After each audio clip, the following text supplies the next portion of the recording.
تفرق حق جو میرے مصطفیٰ نے امت کو عطا کیا تھا وہ صرف اور صرف اپنے آپ کو دو جہاں کے مالک میرے آقا پر، آپ کی منشا پر، آپ کے حکم پر اور آپ کی چاہت پر اپنی آل اولاد کے ساتھ میں قربان ہونا، یہ منشا تھا اور یہ دین کا حق رخ تھا جس کو صحابہ اکرام رضی اللہ اجمعین کو میرے مصطفیٰ نے اپنے ذاتی تصرف سے ہر صحابی کو عطا فرما دیا تھا۔ جو صحابی میرے آقا کی صحبت میں ایک مرتبہ رہ کر اپنے آنکھوں کے چہرے کے آنکھوں سے زیارت کر لیتا، میرے آقا روحانیت کا وہ مقام اور اپنے عشق کا وہ ساغر اس کو پلا دیتے تھے کہ وہ سب دنیا کو بھول جاتا تھا، کوئی چیز ان کے پاس میں اب باقی نہیں رہتی تھی۔ جیسے ایک کاغذ کا ڈھیر ہو، اس میں آگ لگا دے تو چند سیکنڈوں کے اندر میں وہ ڈھیر اور وجود ختم ہو جائے گا۔ اسی طریقے سے بیوی بچوں کی محبت، آل اولاد کی محبت، دنیا کی محبت، اپنی زندگی کی محبت، اپنی جان کی محبت، اپنے خواہشات کی محبت، یہ سب کچھ بھی میرے آقا کی بارگاہ میں وہ صحابی آ کر ایمان قبول کر لیتے ہیں۔ تو عشق رسول ان ساری چیزوں کو ایسے جلا کر پھیر کر دیتا تھا کہ وہ صحابہ، ایسی مثالیں موجود ہیں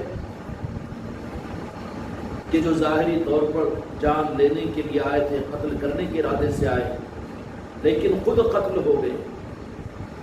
جو آئے تھے دشمنیوں کی بنیادوں پر، لیکن وہ خود جان نچھاور کرنے والے بن گئے۔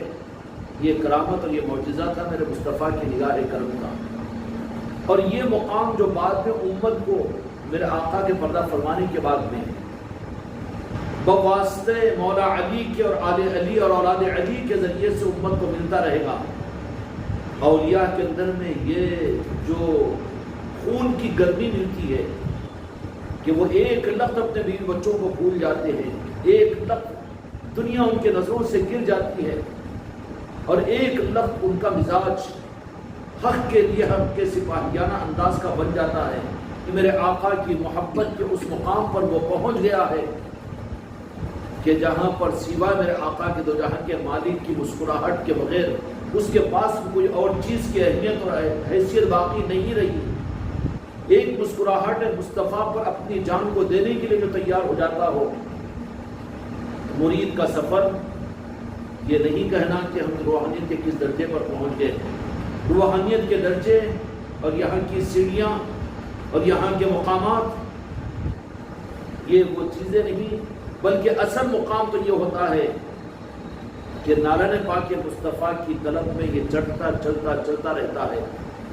جن راہوں کی طریقت کے جن نظاموں کے اندر میں نالہ پاک مصطفیٰ کی منزل نہ ہو، یا وہ پیر کامل نہیں ہے جو یہ رخ اور یہ راستہ اپنے مریدین کو نہ دے، وہ خانقاہ کا وہ نظام نہیں ہے کہ جہاں کی منزل کچھ اور ہو جائے، جہاں کی منزل پیر پرستی ہو جائے، جہاں کی منزل جنت ہو جائے، جہاں کی منزل دنیا کا بنانا ہو جائے، جہاں کی منزل خواہشات کا پورا کرنا ہو جائے، وہ گمراہیت اس راہ کے اندر میں۔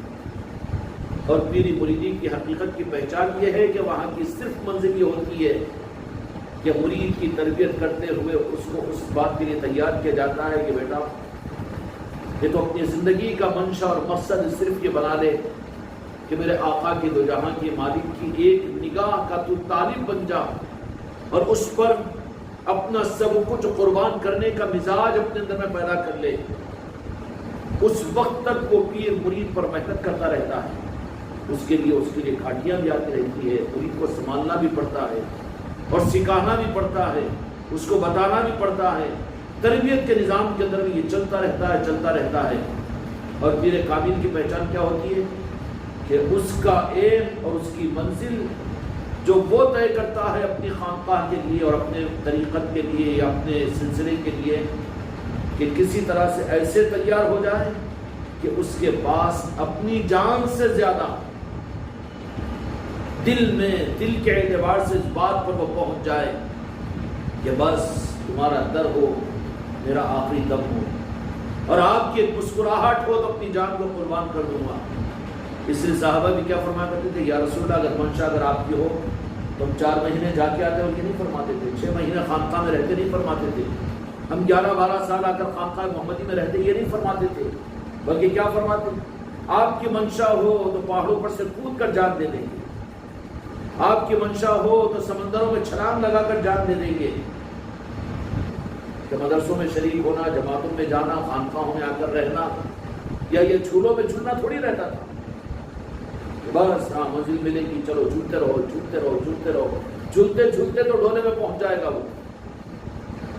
بلکہ پیر کامل تو وہی ہوتا ہے کہ کھوٹ کھسوٹ کر اس کو یہ منزل سامنے رکھ دیتا ہے کہ تیری منزل ذریعہ ضرور بنے گا نظام اور پیر پرستی، ذریعہ ضرور بنے گا تعلیمات، ذریعہ ضرور بنے گا نعت و منقبت صراط السلام، اور ذریعہ ضرور بڑھے گا اولیاء اکرام کی محفلوں کا کرنا، اپنے گھروں کو اس رنگ میں رکھنا، نشان کا لگانا، یہ سب کچھ ضرور بنے گا۔ لیکن وہ لمحے کا انتظار مرید بھی کرتے رہے کہ جہاں پر دل یہ کہہ دے کہ کوئی تمنا نہیں، کوئی چاہت نہیں، کوئی خواہش نہیں، کوئی چاہتیں دی اینڈ، خواہشات، مزاج، طبیعت، یہ سب کچھ چھوٹ گیا۔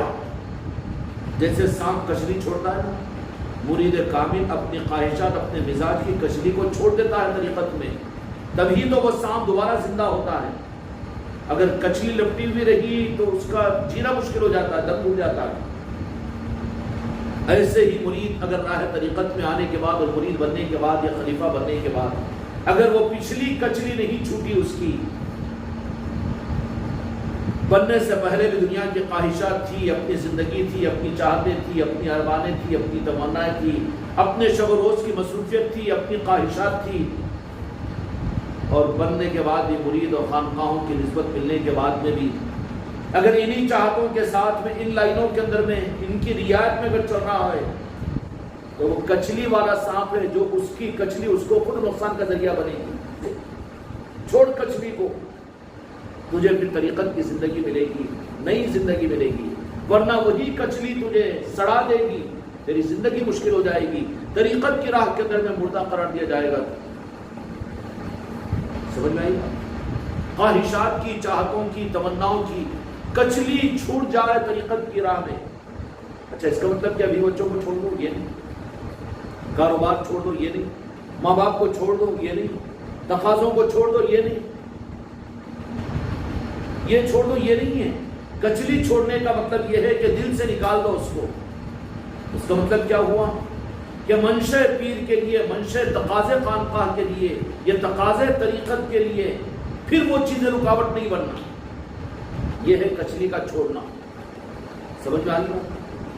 اور پیر کامل جو ہوگا دیانتدار، وہ اپنے مریدوں کو یہی رخ بتائے گا کہ تمہاری منزل نہیں، میرے مریدہ میرے پیر پر خود بن گئے، بھائی میرے کو خدا بول رہے ہیں، مجھے غوث و خواجہ بول رہے ہیں، وہ خوش ہو رہا ہے، بیٹا ایڑا ہے، وہ بے وقوف بنا رہا ہے، خود کو پجوانے کی۔ جو حق والا ہوگا وہ تو خود کو پجوائے گا نہیں، کیونکہ خود کی پرستی جو کروائے گا، جس کو اپنے وجود کا احساس ہو، وہی تو کروائے گا۔ سمجھ میں آ رہی ہے؟ روحانیت کے میدان کے اندر میں مرید اگر پیر کی پیر پرستی کر رہا ہے، اگر پیر نفس پرست ہے اور اپنی پوجا کروانا، اپنی پرستش کروانے کا بت بنا ہوا ہے، تو اس کی پرستش بھی بیکار ہوگی اور اس کا پوجنا بھی بیکار ہوگا، دھوکہ کھا جائے گا وہ۔ لیکن جس کی پرستش میں مرید آگے بڑھے، وہاں پر اس کا وجود ہی موجود نہ ہو، وہاں وہ اپنی کچھلی کو چھوڑ چکا ہو اور وہ حق کی راہ کا سپاہی بن چکا ہو، تو وہاں پیر کی ذات پر، پیر کی عقیدت میں پیر کو خدا کہہ کر یا پیر کو سب کچھ سمجھ کر وہاں پہنچے گا، تو وہاں پر تو وہ نہیں پائے گا، تو اس کی تلاش میں نکل جائے گا آگے۔ یہ ہے راہ طریقت۔ کہاں نکل جائے گا؟ کہاں میرا پیر؟ وہاں تو نہیں ملا، اس کے وجود میں تو مجھے نہیں ملا۔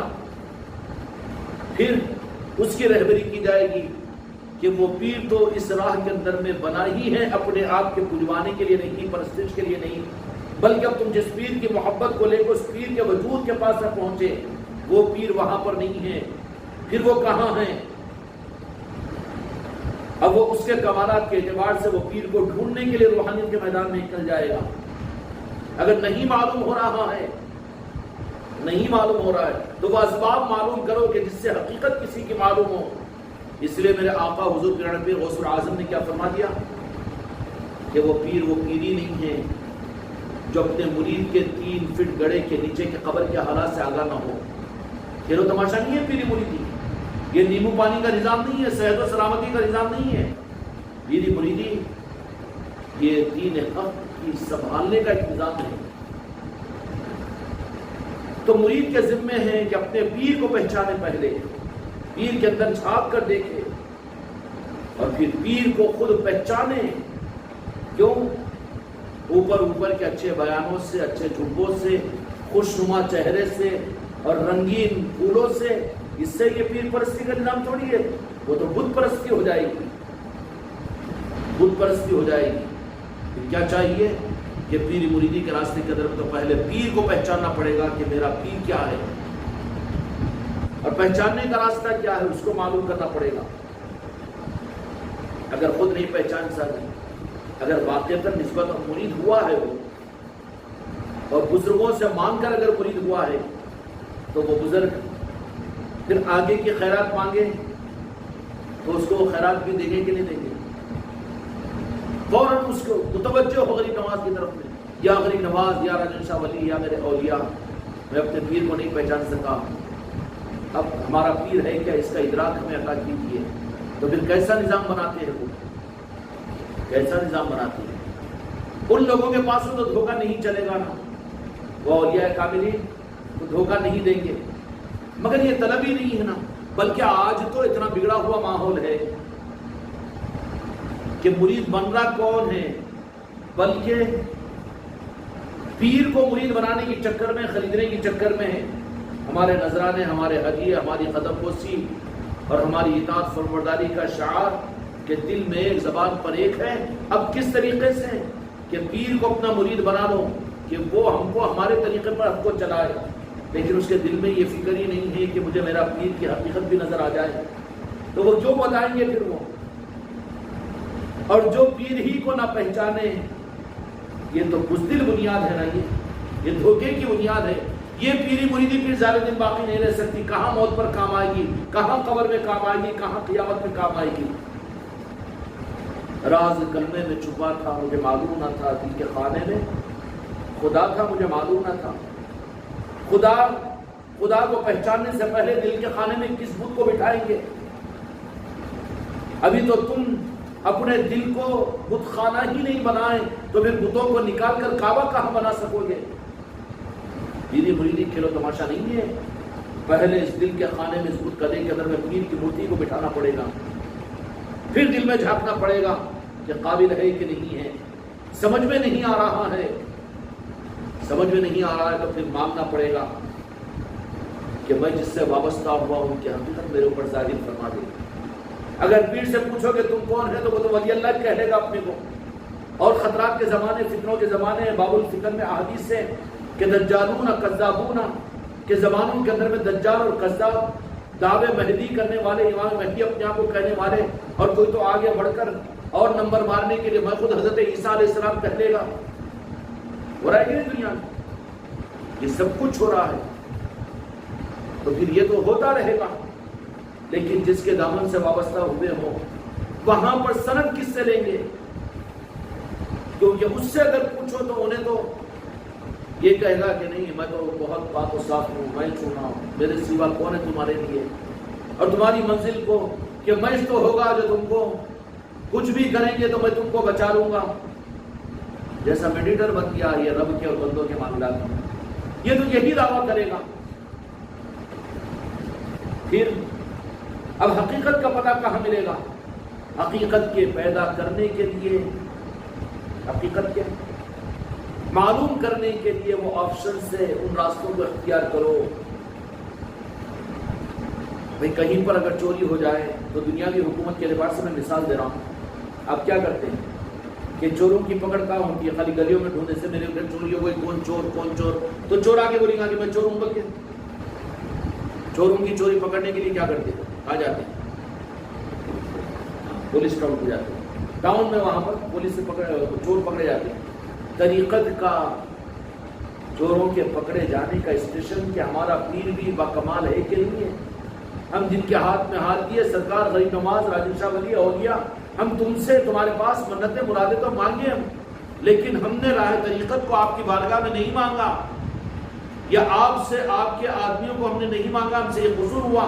ہم تو تقریر سن کر، ان کے گورے گھٹے چہرے کو دیکھ کر، ان کے مریدوں کی قدم بوسی کو، پھول کے ہاروں کو دیکھ کر ہم بھی مرید بن گئے ان کے۔ تو خطرہ نہ بھی ہو سکتا ہے کہ چور ہو، اچھا آدمی ہو، پھر کیا کرنا چاہیے؟ کہاں پر چوری اگر ہو جائے، جہاں بے اعتمادی ذرہ سا محسوس ہو جائے تو کیا کرنا چاہیے آدمی کو؟ اسٹیشن کو جاتا ہے، اسٹیشن کو جا کر، ہمارے لیے تمہارے لیے اسٹیشن کون سا ہے؟ اولیاء کی چوکھٹیں ہیں، غریب نواز کی چوکھٹ ہے، غوث العظم کی چوکھٹ ہے کہ نہیں؟ پھر پنجتن پاک مولا علی کے یہاں پر کبھی نہیں ہے۔ خدا کی قسم دنیا کا کوئی چور بچ جائے گا کہیں بھی، لیکن راہ طریقت کی چوری تو فوراً پکڑی جائے گی، ان اولیاء کی، ایک ادنا اولیاء کی چوکھٹ پر بھی۔ اب اس کا راستہ کیا ہے؟ اس کا راستہ تو صرف یہ ہے کہ پولیس اسٹیشن میں درخواست دے، کیونکہ وہاں پکڑ میں آئے گی۔ تو ڈھونڈنے سے نہیں، مورتی یار کو اپنے دل کے خانے میں بٹھا لیا ہو، اس کے بعد میں پھر اس کو کعبہ بنایا جائے گا، اس کے بعد پھر کعبہ بنایا جائے گا۔ پہلے بتوں کے رہنے کی جگہ ہی نہیں بنی کعبہ بنانے کی کان چکر، اللہ نے تو کعبے کو ایک ہی دنیا پر اتارا، اس میں بھی تجربے کے لیے، بندوں کی سہولت کے لیے، اپنے کعبے اور اپنے گھر میں بھی بتوں کو برداشت کیا اللہ تعالیٰ نے۔ بت پرستی ہوتی تھی کہ نہیں؟ کعبے میں بت رکھے ہوئے تھے کہ نہیں؟ پتھروں کو رکھا تھا کہ نہیں؟ مورتیوں کو۔ اب یہ مومن، یہ مسلمان تو چمک جاتا ہے، ارے پیر کی مورتی دل میں کیسا رہنا جی، ارے یہ تو شرک ہو جاتی ہے۔ ارے بابا تجربہ کرانے کے لیے تو اللہ تعالیٰ نے پہلے شرک کروایا ہے اسلام کو۔ کعبے میں کیا تھا پہلے؟ نہیں ہوتا تھا، نعوذ باللہ خدا مجبور معذور تھا۔ تربیت کا نظام بتایا ہے، طریقت کا وہ رخ بتایا ہے کہ پہلے جلوہ یار کی مورتی کو اپنے دل میں اور دل کے خانے میں اور اپنے دل کے بسانا پڑتا ہے۔ اب وہ تو پیر خالی زبانوں پر ہی ہے، منقبتوں میں ہی ہے، عقیدتوں میں ہی ہے، قدم بوسیوں میں ہی ہے، دل میں تو اترا نہیں۔ اب دل میں اترے گا کیسا؟ پھر اگر صحیح ہے، اگر وہ ان کا سچا ہے، ان کا بچہ ہے، تو وہ دھوکہ دینے والے مریدوں کے دل میں آنے کی ہمت ہی نہیں کرے گا۔ پہلے صاف کر اس کو، گندگی میں ملک کا بلا رہا تھا، وہاں دنیا کی محبت ہے بیٹا، پیر کو بھی بلا لے کے پھر اپنے کام بنانے کی چکر میں رہے گا نا، دعاؤں کی قبولیت مل جائیں گی، میرے کو غوث و خواجہ نظر آ جائیں گے نظروں سے، اور میں دیکھ لوں گا، میرا کام بھی بن جائے گا، میں بھی ولی بن جاؤں گا۔ اب یہ خواہشات دل کے اندر میں ہے، تو اس ناپاک دل کے اندر میں تو پہلے پیر کو لانے کے لیے وہ غلاظتوں کو صاف کرنا پڑتا ہے۔ پیر بھی بڑی حماقت ہوتی ہے نا، کیونکہ ان کا رہتا ہے نا، وہ ہر اس دل کے اندر میں نہیں چل جاتا، انہیں مالدار ہے، انہیں بہت قدر کرنے والا ہے، اور ماشاءاللہ ان کی بڑی بلڈنگ ہے، اور انہوں ماشاءاللہ اپنی بلڈنگ کے اوپر میرا نام بھی لکھ دیا، قبضہ کر لو۔ یہ بات نہیں ہوتی، وہ تو دیکھتا ہے کہ یہ بلڈنگ کے بھی مقابل میں اس کے دل کی بلڈنگ پر کیا نام لکھا ہوا ہے۔ آل اولاد، کاروبار، دنیا کی چاہتیں، زندگی سے زیادہ، کیونکہ دل میں جو بیٹھا ہوا اسی کے لیے کرے گا نا یہ آدمی۔ دل میں جو بیٹھا ہوا ہے، دل میں اگر پیر بیٹھا ہوا ہے تو خوشی میں بھی پیر یاد آئے گا، ذرے ذرے میں جلوہ نمائی جو ہوگی وہ پیر کی ہوگی کہ نہیں ہوگی؟ یہ ہے۔ اور جب دل کے خانے میں آ کر بیٹھ جاتا ہے پیر، تو پھر دل کے خانے میں تو بس دل کا خانہ دل پر قبضہ کیا ہوا ہوتا ہے، تو پھر اس کی چاہت، اس کی خواہشات، اس کی آرزو، اس کی تمنا صرف پیر کی منشا بن جاتی ہے۔ سمجھ میں؟ چاہے سارا زمانہ چھوٹ جائے، لیکن میرے جارے جانا تم نہ روٹ جانا۔ تم اگر روٹ جاؤ تو وہ زندگی کا ایک لمحہ بھی گوارا نہیں ہے۔ دل کے خانے میں پہلے اللہ نہیں آتا، بلکہ عبداللہ آتا ہے، پیر آتا ہے۔ پہلے اس بت خانے کو تیار کر کے دنیا کی محبتیں اور وہ غلاظتیں، سب کچھ، اپنی عادت، اپنی طبیعت، ان سب کو انڈیل کر اپنے دل کے اندر سے اب اس پیر کی مورتی کو اپنے دل میں بٹھانا پڑتا ہے۔ کہنے پیر کامل جو ہوتا ہے نا، وہ دیوان خانے میں یا تمہارے گھر کی خانقاہ میں آ کر نہیں بیٹھتا، بلکہ وہ تو آ کر بسیرا کرتا ہے سیدھا دل کے اندر. اگر تم نے دل کو پاک کر دیا، دل کو خالی کر دیا، اور جو مرید کامل اپنے دل کے مندر میں اپنے پیر کو بسا لے، وہ آ کر اگر بیٹھ جائے تو پھر اس کی سوچوں پر، اس کے ارادوں پر، اس کی سانسوں پر کنٹرول ہو جاتا ہے پیر کا. اس کا پیر کا کنٹرول ہو جاتا ہے. اب وہ پیر اس مرید کامل کے دل میں بیٹھ کر خوشبو والا ہے تو دل کو خوشبو والا کر دے گا، پاک و صاف ہے تو پاک و صاف کر دے گا. نا کرے گا کہ نہیں کرے گا؟ صفائی کرنے والا ہے. تو اسی لیے تو صوفیہ کا نظام کہتے ہیں، صاف کرنے والا نظام کہتے ہیں طریقت کے نظام کو. صوفیہ کا نظام، تصوف کا نظام کہتے ہیں. کیا کہتے ہیں؟ تصوف کا نظام. پیر مرید کے دل میں بیٹھ کر وہاں پر اب پورے دل کو پوری صاف کرتا ہے اور اس کو معطر کرتا ہے. کیا کرتا ہے؟ اب انہیں تو زبان سے ذکر کرتا ہے، لیکن وہ مرید کامل کے دل کے اندر میں جو پیر بیٹھا ہوا ہے، اس کی زبان کا ذکر تو انہیں تنگ آئے گا، ٹائم دے کر کرے گا. لیکن پیر اگر کامل ہے جو اس کے دل میں بیٹھا ہوا ہے، وہ یہ سو بھی رہا ہے تو اس کے دل میں بیٹھا ہوا پیر تو یاد الہی کرتے رہے گا نا. اب دل میں پیر کیسے بیٹھے گا اور دل میں ذکر کیسے کرے گا، دل میں خوشبو پیدا کیسا کرے گا، دل کے اندر میں نور کیسا پیدا کرے گا پیر. جا کے اماں جان سے پوچھو کہ اماں جان میں جب تمہارے پیٹ میں تھا تو گھومتا ہوا تم کو محسوس ہوتا تھا کہ نہیں؟ ہنستا ہوا نظر آتا ہے، محسوس ہوتا ہے. اس کو بھوک لگی سو محسوس ہوتا ہے، اس کی سانس چل رہی سو نظر آتا ہے، اس کا دل دھڑکنا سو محسوس ہوتا ہے. ہوتا ہے کہ نہیں ہوتا؟ تو پھر پیٹ کے اندر میں اپنی اولاد نظر آ سکتی ہو تو دل کے اندر میں پیر اگر آ جائے تو پھر دل کے اندر میں بیٹھ کر وہ سب کچھ نہیں ہو سکتا. اچھا مجھے یہ بتاؤ کہ تم دل میں تم کتنے لوگوں کو بٹھائے ہوئے نہیں ہیں؟ اماں کو بٹھائے ہوئے، ابا کو بٹھائے ہوئے، جوروں کو بٹھائے، بہن کو، بھائی کو، رشتہ داروں کو. کہاں بیٹھ کے؟ نہیں، یہ بٹھائے ہوئے نہیں ہیں. جب مادی نظاموں کو دلوں میں بٹھائے ہوئے کو سمجھ میں آتا ہو تو روحانیت کے میدان میں پیر تمہارے دل میں نہیں بیٹھ سکتا. وہ بیٹھ کر مگر گندگی نہیں پھیلاتا، انہیں پریشان نہیں ہونا. اس کو کھانا دو کہ مانگتا نہیں تم سے. 2-3 لاکھ روپے 4 لاکھ روپے دو کہ بھوکا نہیں رہتا، چیخا نہیں مارتا انہیں. اگر سچا مرید اپنے دل میں پیر کو بٹھا لیتا ہے تو پھر اس کے لیے پھول کی خوشبو بن جاتا ہے، دل کو سکون مل جاتا ہے. اس کو یہ سوتا بھی رہے گا لیکن جو دل میں پیر بیٹھا ہوا ہے وہ یاد الہی کرتا رہے گا. اس کا سکون اور اس کا اطمینان اس کے دل کو ملتا رہے گا. زندگی خوشحال رہے گی. یا پیر کہے کر وہ لذت حاصل کر لے گا. پیر کامل اگر نسبتوں والا ہوگا تو وہ کیا کرے گا کہ مرید کے دل میں بیٹھ کر اس غلاظت کے اس ماحول میں دنیا کو ساری چیزوں کو نکال کر دل کو منور کرے گا اور پھر اس میں خوشبو پیدا کرے گا. پیر کامل تو وہ ہے جو دل پر قبضہ کر کے اپنی چلانے کے لیے نہیں آتا، بلکہ پیر کامل دل میں آ کر بیٹھتا ہے، سب صاف کرتا ہے، محنت کرتا ہے مرید کے دل میں، اس لیے کہ اس دل پر دو جہاں کے مالک محمد رسول اللہ صلی اللہ علیہ وسلم کے قابل بنانے کے لیے خدا کی قسم طریقت کی آخری منزل یہی ہے کہ اس کا قلب میرے مصطفیٰ کی محبت کے قابل بن جائے. اس کے لیے ہوتی ہے پیر کامل کی محنت. طریقت کا نظام نہیں، کھیل تماشا ہے. یہاں پر دل لگانے کا، دل لگی کا نظام ہے. یہ دل کو بنانے کا نظام ہے. اس کے لیے وہ ساری چیزیں ضروری ہے.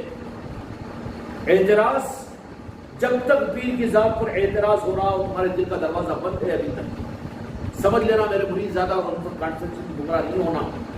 جب تک یہاں کی تعلیمات میں، یہاں کے نظام کے معاملے میں یا تمہارے اپنے پیر کے، میری ہی بات نہیں، میرے مریدوں کی بات نہیں، بلکہ کسی بھی مرید کے معاملے کے اندر میں عرض کر دیتا ہوں کہ جس مرید کو اپنے پیر پر اعتراض ہو اس کا دل کا دروازہ بند ہے. وہاں حق کا نظام نہیں ہے. یا تو وہ دل میں بیٹھنے کے قابل نہیں ہے یا تو وہ مرید کے دل کو بنانے کے قابل نہیں ہے. دل کے دروازے کو بند کیا ہوا ہے وہ. اس لیے پیران کامل کے ڈھونڈنے اور تلاش کرنے کے اندر میں مریدین کامل پہلے سالہ سال ریاضت بس اپنی چادر ادھر کاندر پہ ڈالے اور نکل گئے سالہ سال، مہینوں مہینوں. کہاں جا رہے ہیں؟ پیر کامل کو ڈھونڈنے کے لیے جا رہے ہیں. اتنی طلب کے بعد میں جب کوئی مل جاتا پیر کامل تو پھر اس کو دیکھتے ہی کیا کرتے ہیں کہ دل میں اتار لیتے تھے، دل کا دروازہ کھول کر اس مندر کے اندر میں پیر کی مورتی کو بٹھا لیتے تھے۔ پھر اب اس پیر کی دیوی کو اور پیر کے بت کو جب دل میں بٹھا لیتے، اب وہ جب پیر کے مورت کو اور پیر کے بت کو جب دل میں بٹھا لیتے تھے تو پھر وہ بت آ کر دل میں، مرید کو تو اتنا ہی کام کرنا پڑتا ہے کہ اپنے دل کا دروازہ کھول کر پیر کی مورت کو اپنے دل میں بٹھا لے۔ جب بٹھا لیا تو پھر اب وہ پیر اپنے تصرفات سے، اپنے ذکر سے، اپنی توجہات سے، اپنے اختیارات سے وہ نور بھی پیدا کرتا ہے، وہ خوشبو بھی پیدا کرتا ہے۔ اب اس کے دل میں بیٹھ کر مرید کے وہ پیر اگر کنیکٹڈ ہے تو دل کا دل میں بیٹھ کر کیا ہے؟ کچھ بھی نہیں۔ اللہ کو نہیں جانتا، میں پیر کو جانتا ہوں، حق کو نہیں جانتا، میں پیر کو جانتا ہوں۔ کیا مطلب ہوا؟ وہ دل سے پوچھ لو کہ دل کے اندر میں اگر پیر کو بٹھا لیا ہو تو ہر زاویے ہر رخ کے اعتبار سے صرف پیر ہی پیر ہوگا۔ دل میں بیٹھا ہوا پیر ہے، دل میں جو بات بیٹھی ہوئی ہے سمجھ میں تو آتا نا جی۔ تو جب بیٹھ جاتا ہے پیر آ کر دل میں، اور سچی طلب کا وہ راستہ طے ہونے کے بعد میں وہ راستہ کون سا ہوتا ہے؟ حق کی تلاش کا راستہ کہتے ہیں اس کو۔ کیا کہتے ہیں؟ حق کی تلاش کا راستہ۔ جب تلاش کے بعد میں کہیں پر کچھ ملتا ہوا نظر آتا ہے تو وہاں پر فنا فی الشیخ بن جانا پڑتا ہے اس کو۔ فنا فی الشیخ کا مطلب کہ اس کے آگے کچھ بھی نہیں ہے، نہ بیوی، نہ بچے، نہ خواہشات، نہ گھر، نہ کاروبار، نہ کچھ، نہ کیا، بلکہ صرف پیر ہی پیر۔ فنا فی الشیخ کی منزل وہ ہوتی ہے کہ اب اس پیر پر فنا اپنے کو کر دے کہ اس پیر کی مورتی کو اپنے دل میں، اپنے دل کے مندر میں لا کر بٹھا دیتے ہیں۔ اب کوئی چیز ان کے پاس میں کوئی ہوش و حواس نہیں رہتا۔ اور جب یہ چیز ہو جاتی ہے تو اگر وہ کنیکٹڈ پیر ہے، قسمت سے ملا ہوا ہے، تو اس کے دل کے اندر میں بیٹھ کر ذکر اور روشنی اور اس کے اندر میں خوشبو پیدا کرنا شروع کر دیتا ہے۔ غوث و خواجہ کی زیارت کیسے ہو رہی ہے، عرش الہی کا دیدار کیسے ہو رہا ہے، اور ان کو حق کا ادراک کیسے مل رہا ہے، ان پر وہ رنگ کیسے چڑھا، انہیں پریشانی۔ ارے بابا، مرید کامل جو ہوتا ہے نا، وہ اس کا خود سفر طے نہیں کرتا، بلکہ اس کے دل میں اس نے جو دل کے مندر میں اپنے پیر کی مورتی کو بٹھا دیا، وہ بت ہوتا ہے جو اس کو اڑا لیتا ہے، انہیں پہنچا دیتا ہے منزلوں پر، وہ بلا دیتا ہے سب۔ اور وہ پیر کامل اپنے مرید کے دل میں بیٹھ کر خود ہی بیٹھ کے رہنے کے چکر میں نہیں رہتا، چلو نرم پراٹھے یہاں پر بھی مل رہے، یا پیر خوب بول رہا ہے، نہیں، وہ نہیں رہتا، بلکہ وہ پیر کیا محنت کرتا ہے؟ اس اپنے مرید کامل کے دل کے اوپر وہاں بیٹھ کر وہ ساری چیزوں کو اپنے تصرفات کو استعمال کر کے کبھی غریب نواز کی بارگاہ میں خیرات مانگتا ہے، کبھی غوث الاعظم کی بارگاہ میں، کبھی کسی اولیاء کی بارگاہ میں خیرات اور بھیک مانگ کر اپنے مرید کامل کے دل کو پاک و صاف کرتا ہے، خوشبوؤں کی دھوری دینے کی کوشش کرتا ہے۔ اور مقصد کیا ہوتا ہے کہ اس میں دو جہاں کے مالک میرے آقا تشریف لا لے، اور وہ جب دو جہاں کے مالک میرے آقا کی محبت اس مرید کامل کے دل میں درجہ بدرجہ آتی چلی جاتی ہے اور کمال پر وہ مرید پہنچ جاتا ہے، دل اگر میرے مصطفیٰ اور مدینہ بننے کے قابل مرید کا بن جاتا ہے، تو پھر اب وہ یہ کہے گا یا رسول اللہ، آپ کے قابل بنانے کے لیے میں نے اپنے مرید کے دل کو تیار کیا ہوں، اب اس پر آپ تشریف لائیے۔ یہ منزل ہوتی ہے تیار کر کے مدینے کی چوکھٹ پر پہنچایا جاتا ہے پیر کامل کی طرف سے۔ کتنی منزلیں ہیں جی؟ اب اس کے بجائے یہ کھلواڑ چل رہا نا، دو جہاں کے مالک میرے آقا کی خوشنودی کے لیے اس مرید کے قلب کو لے جا کر چوکھٹ مدینہ پر رکھ دیتا ہے، تو بھی منزل نہیں ملتی اس کو۔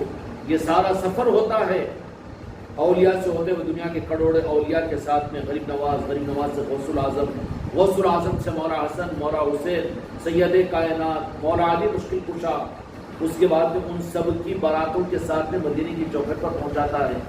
یا رسول اللہ، میری محنتوں کا صدقہ قبول، میری محنتوں کا صلہ مجھے خود فقیر کو عطا کیجیے۔ اور میرے آقا اگر اس قلب معصوم کو، اس قلب منور کو اور اس قلب معطر کو، اس قلب صاف کو جو تصوف کے ذریعے سے رنگا گیا ہے، جس دل کے اندر میں دنیا نہیں، دنیا کی محبت نہیں، بلکہ اس کا قلب اس درجے پر پہنچنے میں کامیاب ہو گیا ہے کہ سوائے میرے مصطفیٰ کے، نارن پاک مصطفیٰ کے اور کوئی ذرہ برابر بھی اس کے دل پر اثر نہ ہو، تو پھر میرے آقا دو جہاں کے مالک، مالک کائنات، میری سانسوں کے مالک مسکراتی ہوئی ایک نگاہ اس قلب پر ڈال دیتے ہیں۔ اتنا سفر ہے طریقت کا، ہم کدھر پھنس گئے؟ پیر کو خوش کرنے کی چکر میں، یا پیر کہہ کر لالچ دینے کی چکر میں، یا خالی پیر کے منقبتہ پڑھ کر، یا پھر مجموعوں کے اندر میں خالی پیر کی تعریف کر کے۔ نہیں، یہاں پر تو مورت پیر کو دل کے بتکدے میں بٹھا کر، یہ مطلب ہے میرے آقاؤں کا کہ راہ طریقت میں تو پہلے کافر بنایا جاتا ہے، بعد میں پھر مومن بنایا جاتا ہے۔ جو کافر ہی بننے کو تیار نہ ہو، مومن بننے کا خواب دیکھنا تو غلط ہے نا؟ نہیں ہے غلط؟ پھر وہ کیسے ہوتا ہے کہ پیر قلب کے اندر پہ بیٹھ کر بھی یہ سب کیسا کرتا ہے؟ انہیں تو موٹا تازہ ہے، نہیں وہاں موٹا تازہ نہیں رہتا، وہ تو نورانی نسبت رہتی ہے اس کی۔ نور والا اگر ہے تو نور کی ایک کرن اپنے جذبے نور، ذرہ نور اس مرید کے دل میں، قلب میں ڈال دیتا ہے کہ پھر اس نور کی وجہ سے اس کو سر کی آنکھوں سے بھی سوائے پیر کے کچھ نظر نہیں آتا۔ عرش پر بھی جائے گا تو پیر ہی نظر آئے گا، فرش پر بھی کہیں جائے گا تو پیر ہی نظر آئے گا۔ یا یاد کر کے یا پیر بولنے والا ہے، اس میں کچھ ہے نہیں۔ سمجھ میں آ رہی بات؟ یہ ہے طریقت کی راہ کا سفر۔ اور منزل کیا ہے؟ یہ سب سفر ہوتے ہوتے ہوتے پیر کامل اس کے دل کو سجا کر اور تمام اولیاء کی خوشنودی کا عطر لگا کر، میرے غریب نواز کی محبت کا میک اپ کر کے، حضور پیران پیر غوث الاعظم کا رخ زیبا کا نور اس کو عطا کر کے، پنجتن پاک کی محبتوں کی سوغات لے کر سجا کر، کہاں تک ہوتا ہے پیر؟ مدینے کی چوکھٹ ہے۔ اولیاء یہ کہیں گے، اولیاء نہیں تم محنت کیے، تم ہی چلا، تم ہی چلے جاؤ، ہم ساتھ رہتے ہیں فرماتے ہیں۔ اب کیا نعوذ باللہ وہ پیر بھی بیٹا 15ویں صدی کا ٹنڈا پنجاب یہ غوث الاعظم، وہ یہ کہہ رہے تو اگر انہیں یہ سمجھ گیا تو ایک لمحہ نہیں لگتا اس کے بھی ناڑا کٹ جانے کو۔ یہ سب ہوتا ہے کہ نہیں آپ ہی لے کے جاؤ، آپ ہی ہے، تو وہ سمجھتا ہے وہ کہ کیوں کہا جا رہا ہے۔ اب وہاں پر اگر یہ حماقت کر لے، غوث الاعظم بھی بول رہے آپ بھی لے جانا، ہم نہیں لے جاتے، تو مطلب یہ کہ ان کا عذر نہیں ہے، وہ حق دے رہے ہیں اپنے چھوٹوں کو۔ نہیں بولا مدینہ کی چوکھٹ پر بھی سرکاری نظر آئے ہم کو، اور عرش کے اوپر بھی گئے تو وہاں پر حضرت ہی ہمارے ساتھ تھے۔ ارے بابا وہ نظام ہے، وہ جو اپنی نسبت اور اپنی محبت کا جسہ جو ذرے کی صورت میں تیرے دل میں رہ دیا نا، دل میں جو ہے وہ ہر جگہ تو وہی نظر آئے گا۔ تو یہ طریقت کی راہ کا سفر ہے۔ اس طریقے سے ہوتے ہوئے منزل پر اطمینان اس وقت میں ہوتا ہے جبکہ مرید کامل اس سفر کو پیر کے ساتھ میں ہوتے ہوئے پیر کی نظر کرم سے، اب یہ پورے سفر میں مرید پیر سے نہیں چھوٹ سکتا، پیر مرید کو نہیں چھوڑتا، نہ انہیں اس کو چھوڑتا ہے نہ اسے چھوٹ سکتا ہے۔ کیوں؟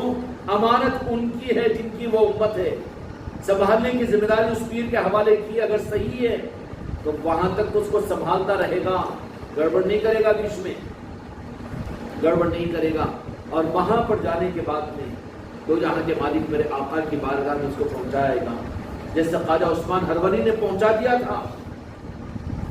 وہ تو پہنچے ہوئے تھے، پہنچایا نہیں، مگر سبب بتایا ہم کو، تم کو چشتیہ غلاموں کو۔ غوث الاعظم کا نظام تو یہ ہے کہ چور پر نظر ڈالے تو اس کو قطب بنا دے، وہاں کا نظام ڈائریکٹ کا وہ الگ ہے، لیکن طریقت کا اصل نظام، طریقت غوث الاعظم ہی کے ذریعے سے ہے ساری ولایت، لیکن ان کا نظام الگ ہے۔ وہ مقام غوثیت پر غوث الاعظم ہے، وہ سارے اولیاء ان کے نیچے ہیں، تمام اولیاء ان کو اپنا سردار، سب ان کو اپنا بڑا مانتے ہیں، غوث الاعظم ہے، وہ ایک ہی ہے غوث الاعظم کی ذات، لیکن طریقت چلنے کی آسانی کا راستہ غوث الاعظم نے غریب نواز کو عطا کیا ہے۔ جیسے دو جہاں کے مالک کی شریعت ہے، مالک شریعت دو جہاں کے مالک میرے آقا کی ذات ہے، لیکن سنبھالنا اور چلانے کا سارا نظام مولا علی کے ذمہ ہے نا. ایسے غوث الاعظم تو مالک ہے طریقت کے، مولا علی نے آپ کو بنایا ہے، لیکن چلانے والے سارے نظاموں کی سہولتوں کے ساتھ میں قیامت تک کے لیے وہ میرے غریب نواز کا سلسلے چشتیہ کو بنا دیا. یہ نظام ہے وہاں پر. سارے اولیاء کے ساتھ میں ہوتے ہوتے ہوتے ہوتے اپنے مرید کو وہاں تک لے جاتا ہے، اور لے جا کر دو جہاں کے مالک کے پاس کر سب خوش ہیں کہ چلو ایک بچہ کامیاب ہوا. تمام اولیاء اس کی بشارتوں میں، تمام انبیاء اس کے لیے اور تمام فرشتے اس کے لیے خوش ہیں. جشن منایا جا رہا ہے. کبھی اجمیر شریف کے اندر میں اس کے نام کا جشن ہوتا ہے، تو کبھی بغداد شریف کے اندر میں اس کے نام کا جشن ہوتا ہے. یہ ساری باتیں ہوتی ہیں لائنوں کے اندر میں. کبھی مدینہ پاک کے اندر میں خوشیاں منائی جاتی ہے، کبھی پنجتن پاک کی بارگاہ کے اندر میں اس کے لیے خوشیاں منائی جاتی ہے. یہ ہوتے ہوتے ہوتے پھر وہ منزل پر پہنچتا ہے.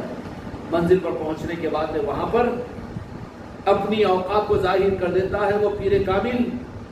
وہاں حماقت نہیں جمتا کہ سرکار ایک آپ کے چہیتے کو آپ نے ہمارے حوالے کیا، یہی آپ کا انتخاب کیا کم تھا، یہ آپ کی بارگاہ میں پیش کریں، اس کو قبول کر کے ہم کو بھی کچھ خیرات عطا کیجیے. یہ ہے پیری مریدی کا نظام. میرے آقا دو جہاں کے مالک جب اس پر اپنی پسندگی کی مہر لگا کر یہ فرما دے کہ ہاں یہ میرا ہے. یہ ہوتا ہے میرے آقا 15ویں صدی میں نہیں، قیامت کے آخر میں بھی فرمائیں گے امام مہدی علیہ السلام کو کہ یہ میرا ہے. وہاں پر مطمئن ہو جائے گا، بے فکر ہو جائے گا. ایک منزل پر پہنچ گیا، پھر وہ مرید نہیں ہوگا، بلکہ پھر وہ مرید پیر اپنی مراد بنا لے گا. اس کو کیا بنا لے گا؟ اس لیے بابا فرید نے کہا کہ اللہ پوچھے کہ کیا لایا، تمہیں کہہ دوں گا کہ صابر کو لے کر آیا، صابر کو پیش کر دوں گا. حالانکہ بابا فرید تو پیر تھے، لیکن کیا کریں، یہ حق کی رائے ہے. ارے بیٹا میرا مرید ہو گیا میں اس آگے بڑھ رہا ہوں، یہ نہیں ہوتا یہاں پر. جو یہ سوچیں اس رحم کا ہے نہیں، وہ ادھر کا ہے وہ ادھر کا نہیں ہے.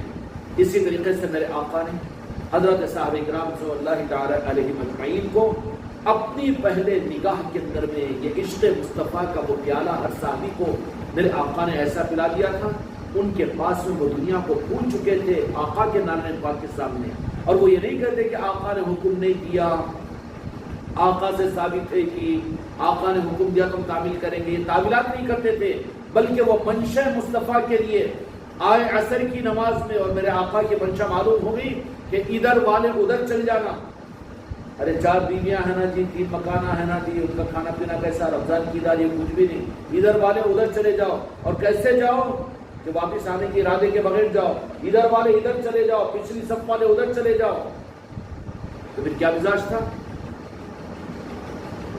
میرے آقا کی نگاہ کی کرامت تھی، وہ میرے آقا کا معجزہ تھا نگاہ مصطفیٰ کا.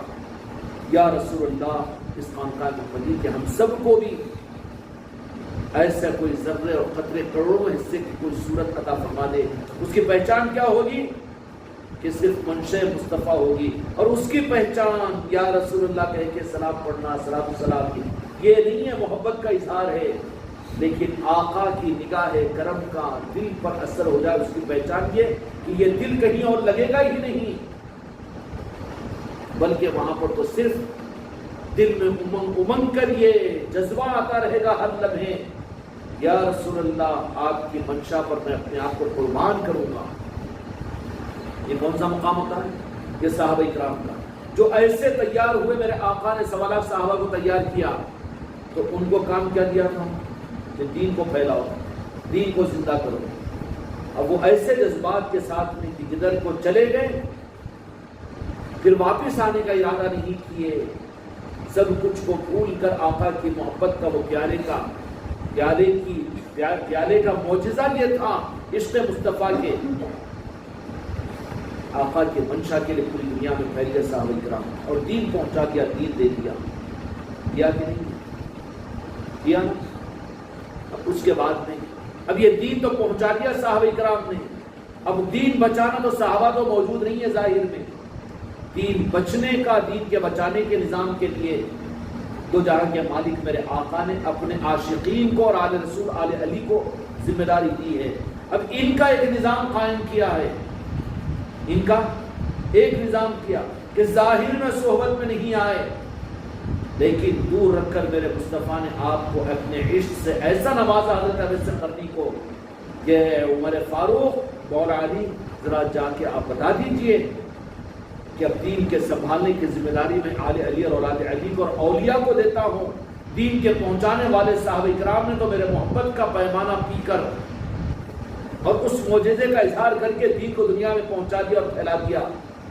اب دین کو پہنچانے اور پھیلانے کے بعد اس سے زیادہ ضروری ہے دین کو بچانا، اور وہ ذمہ داری میں علی کے ذریعے سے میری آل کو دیتا ہوں.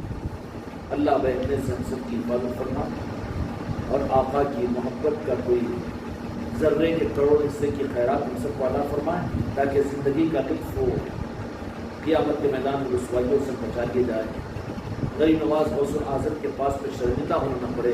وحق لا الہ الا اللہ.